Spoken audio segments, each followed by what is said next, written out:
I will be talking about the evolution of bodybuilding through the three distinct eras that bodybuilding has been through.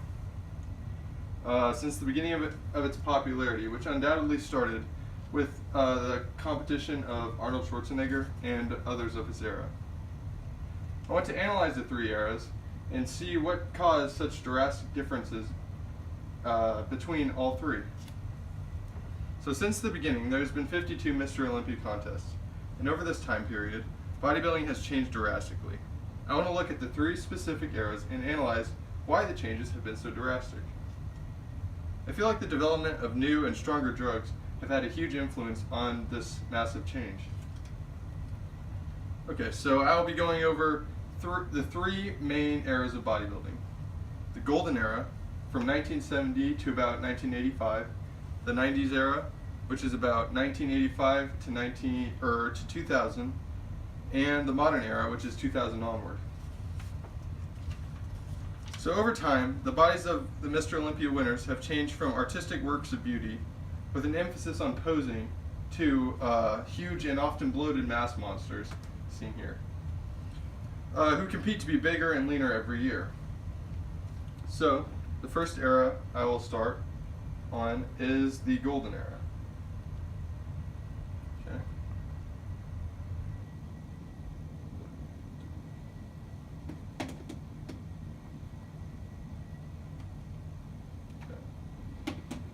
Okay. The first era is the Golden Era. Aptly named for its focus on beauty and artistic expression, this era held the greats such as seven-time Mr. Olympia Arnold Schwarzenegger, as well as eight-time Mr. Olympia Lee Haney.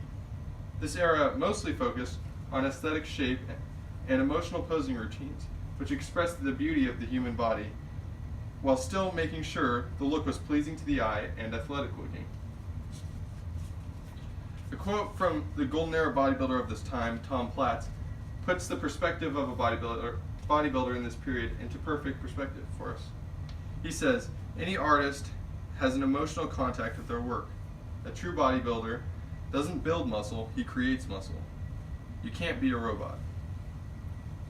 Another major point I would like to bring up about this era is the use of drugs. Commonly, the bodybuilders of this era would start a hormone cycle 12 weeks out of a competition. And these hormones consisted of only testosterone and mild testosterone derivatives, creating a lean and aesthetic physique seen in all three of these bodies here. And as you'll see much later on, the bodies would get much larger and consequently more side effects will appear.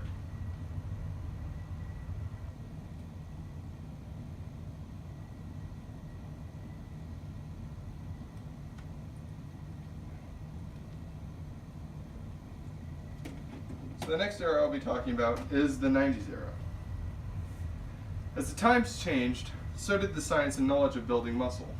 The 90s era was the explosion of mass monsters taking the stage, but in this era, some of the artistic quality was still retained. The 90s are widely considered to be the peak of bodybuilding, as an amazing amount of muscle was being added to the frames while still retaining some of the artistic quality of the era from before. There was great bodies such as Shawn Ray, Flex Wheeler, and Kevin Levrone, who populated the ranks of elite bodybuilders of this era.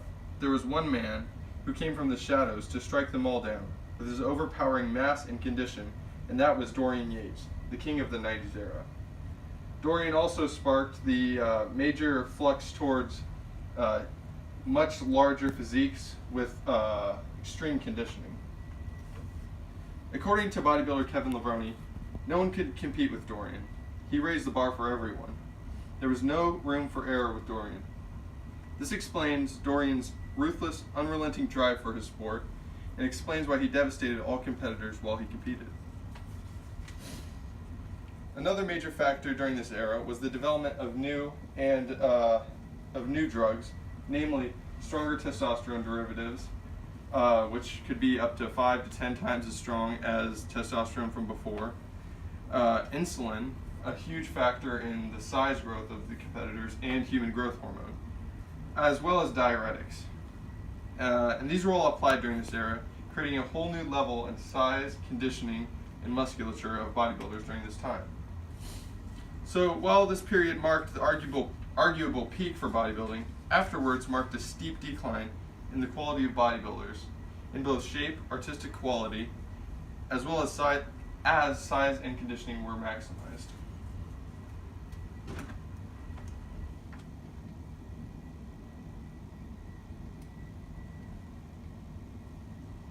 The modern era has been a sad decline in all that bodybuilding was supposed to be in the golden era. The bodies have become bloated and massive, and the routines have become dull and emotionless in comparison to previous years.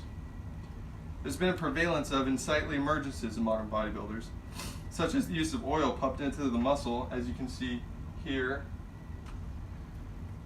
as well as bloated stomachs, which ruin the aesthetic appeal of the body, as you can see in these two pictures. According to Arnold Schwarzenegger, bodybuilding has lost its beauty and flow, and has instead accepted bloated guts and stiff competitors in place of this. An emphasis must be placed back on the beauty and posing of my era.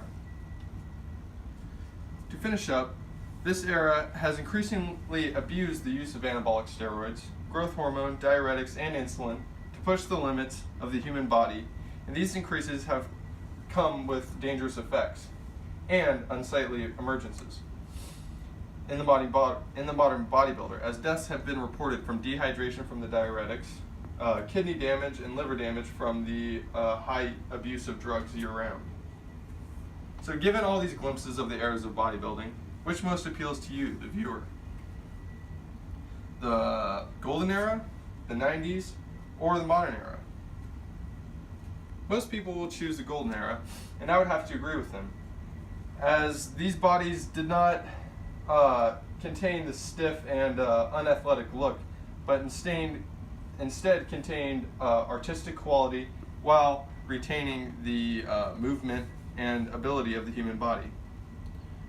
The future of bodybuilding is unsure, but I hope there is some recognition of the artistic quality of the body in the future instead of the abuse of drugs to get as big as possible and as lean as possible. Thank you.